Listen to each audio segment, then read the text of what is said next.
attention has been brought to that there was some crackling in some of our footage. I apologize about that. I think we've solved the issue there.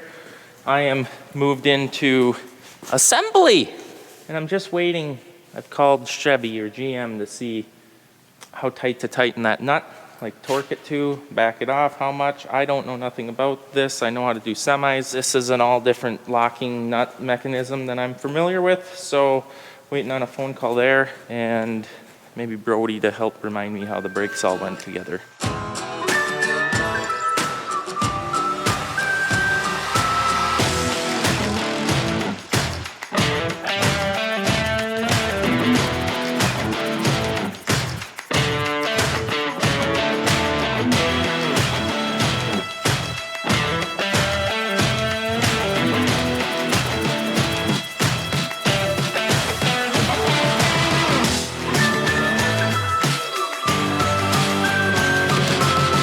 Morning everyone. So we're back on the 9530, full of problems, right?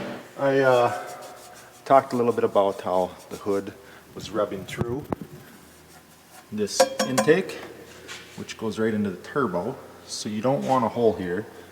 You really don't want a hole anywhere on your intakes, especially after the filters.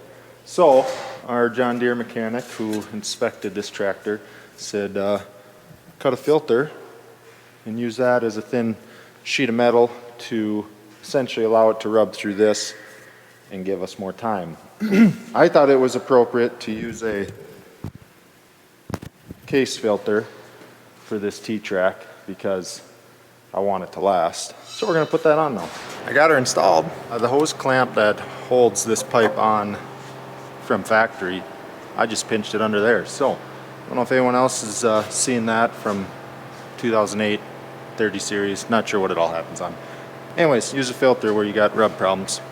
Good to go. Well, winter strikes again. Trucker is complaining that the corner of the driveway is so slick that he's scared he's going to slide into the ditch. So I am going to go attempt to jam into a frozen gravel pile and see if I can't spread some gravel.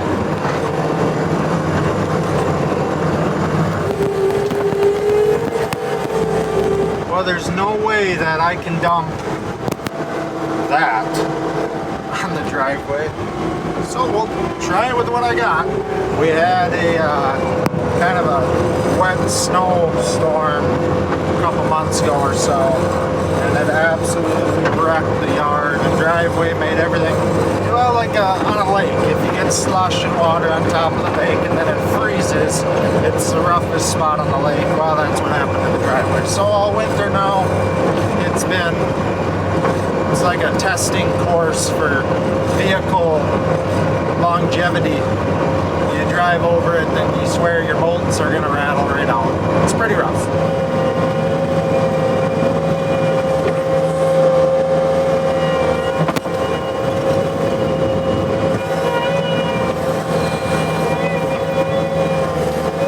What are you into? You get that all smoothed off for Steve? Yeah, that's gonna work pretty good, I think. Now we'll just rock drill into our tires. You That's- silicone that on? I smell silicone. I had to, no, I didn't silicone that metal flap on, but this I siliconed. Oh, that looks like it should last. What do you mean? That's quality silicone. I even moved the wires around so it filled in the gaps. It's airtight. Is silicone conductive? Hopefully not.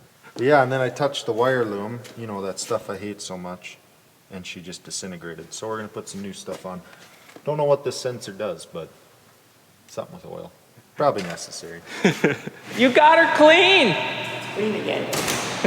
Your voice ain't back yet. It ain't bad. Can't even understand. I think he's speaking a different language. All right, we got the road salt off. Brody got the road salt off of her. Obviously a very good thing, especially since this is a trailer that will never be used in the winter. So, of course, the worst thing that could ever happen to a brand new trailer, it had happened to it. You even did the truck? I did the truck quick.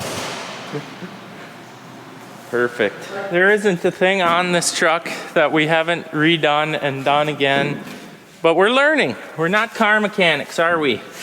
Well, we could be now. No. No, he says. You want the cart? Oh, but anyways, I believe we have everything done properly the third time. So we got the calipers, new caliper over there. This one's still good. New brakes, new bearings, new seal, new races. What else have we put on new? I think that's it. We're gonna put new oil in there, but we're going to wait for all the sealants to dry that we've used here. So tomorrow we'll fill it up and then we'll be able to test drive it. Yes. But overall, it's been a horribly unpleasant learning experience, but that's generally how learning goes. Learning. We're learning. Brody's learning how to pump a tire now. How do you do that? Got to top off our brake fluid here. Since we drained and had everything disconnected, we did bleed them already. Another job completed. It's gonna be nice for loading the skid loader. Got some light for seed tendering. That's sweet. You know, you look mysterious in the... Hey. That looks pretty clean, boys. Good job. I tried to help. I wired the cab, I put the switch in, I ran the wires across the hood, under the hood, but across the engine bay. And one of my butt connectors was bad, so then they spent an hour trying to figure out why there was no power. And then I got yelled at, didn't I, boys? Yep. But we teed in right here.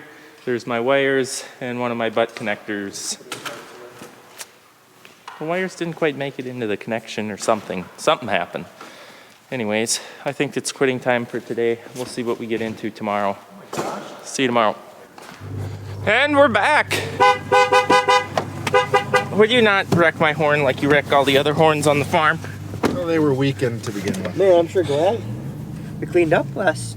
Yeah, you guys trashed it and never did clean out your junk. All right, we gotta go get Big Mac. Hopefully he's not gelled up. I did get him running, but he's in a snowdrift. We sold it. So we gotta get it in the shop. Warm it up so he can come get it. Best of luck, don't get it stuck.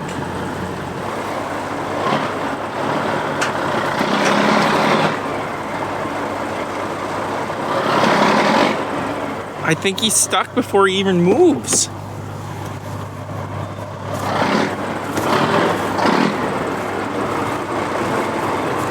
We're gonna have to give him a tug, I think. I feel like some tires are locked on still.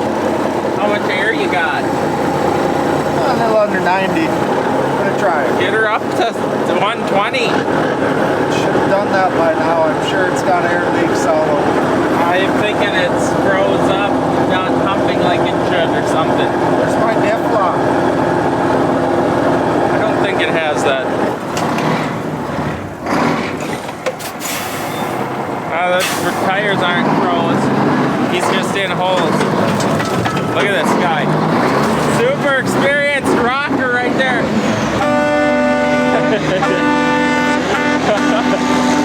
Oh, listen to that Jeep.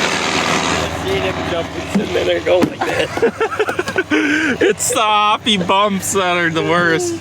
Brody, should we do some donuts? Yeah, let's do it. You want to do a donut? Yeah, different.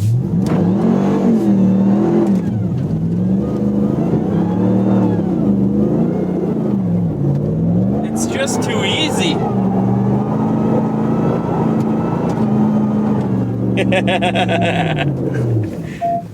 I'm dizzy. Me too. We better go help Eric. Eric.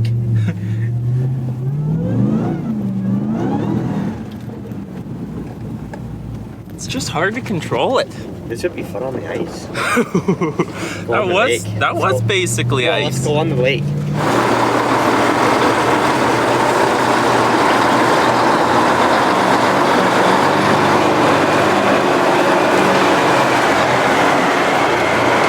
So a fun fact, we sold it to, I believe, one of Dad's classmates that digs rocks out for a living and sells them. Where's my coffee? In my pickup, stinking it up. How did that sound get out there? Mean. Cool. It was everything she had. Yeah, so we bought this thing to do the Ben project, obviously barn removal, and don't need her sitting around anymore. We should get rid of this one and Dumpy, and then buy a really nice 379 Peterbilt dump truck. Should we charge it But up? I'm not gonna do that till I find the right one. No, she fired right up. It was amazing. It was plugged in though. I need my coffee. You could tell how often that door gets closed. Oh, wow. That's gonna irritate Brody. It looks painted. It's so perfect. Except for where a bird has sat up there. A bird? What's that then? That was a worm. It was. Look at the pretty little, can you see it? It's one of them two-legged worms. Look what he drew. Brody's getting his way. Again? I like So this. spoiled. So we're putting, what are we putting on the side windows? 20%. 20% on the side, on the front. And then, well, just because we like brows, we're gonna put a brow on. But we're trying to judge what's a good height for visibility. And then you're gonna do a bottom brow right about up to here. Just so you have just a little slit to see out of. Just so I can see the traffic. I like that. If you think it's too low, that's up to you. So I was telling these guys how I tried tint one time and I ripped it all off because I did such a poor job. But I tried to do it on the inside of the windshield. Cutting it on the inside? Yeah. It doesn't work. So they do it on the outside. Then you heat gun it to shape the window. And then they do it on the inside. Try doing an entire windshield or just a brow? Like this? Side windows, back window. It didn't go well. Yeah, so you just gotta heat it, and then when you heat it, Those wrinkles shrink. these here are called fingers. Okay. So if you don't heat it, then fingers will come back and you have to deal with it, like on the side doors. Yep. So we heat it, so we form it to the window. And then when you go to put it on, there's no bubbles. I had bubbles and fingers. And then I did you cut it. Yeah.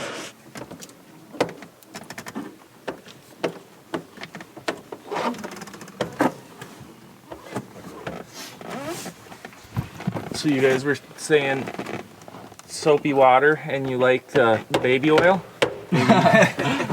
Baby shampoo. Baby shampoo is the best. It smells so good. That looks pretty sweet. Does the camera show it off? There's the brow. Now matches that. They're gonna do your Impala. Yep. Sitting there waiting.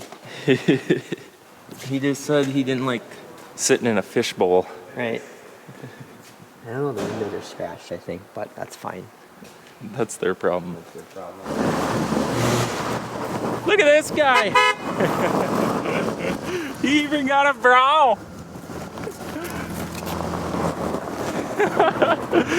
Oh man, puts tint on the Impala. That's priceless. So I had to go Friday, so I forgot to wrap up the video for you guys, but they were also still working on this when I left, but they tinted the side-by-side. So there is no rules or laws on how much tint you can do on a side-by-side, so we went really nice and dark. 50% on the front windshield, and I think we did 20 on the sides and the back. So that just looks sweet. They came to do the Kodiak and Brody's car, and then they ended up doing the side windows on that truck and the side-by-side. It's a good thing they left, so they really wanted to do the skid loader, and that would have looked really sweet. But they ran out of time. They said, oh, don't worry, we'll come back. So thanks, guys, for doing that. It looks sweet. We had fun with you guys out here, and I think that's going to be the end of this video. Thanks for watching. We'll see you in the next one.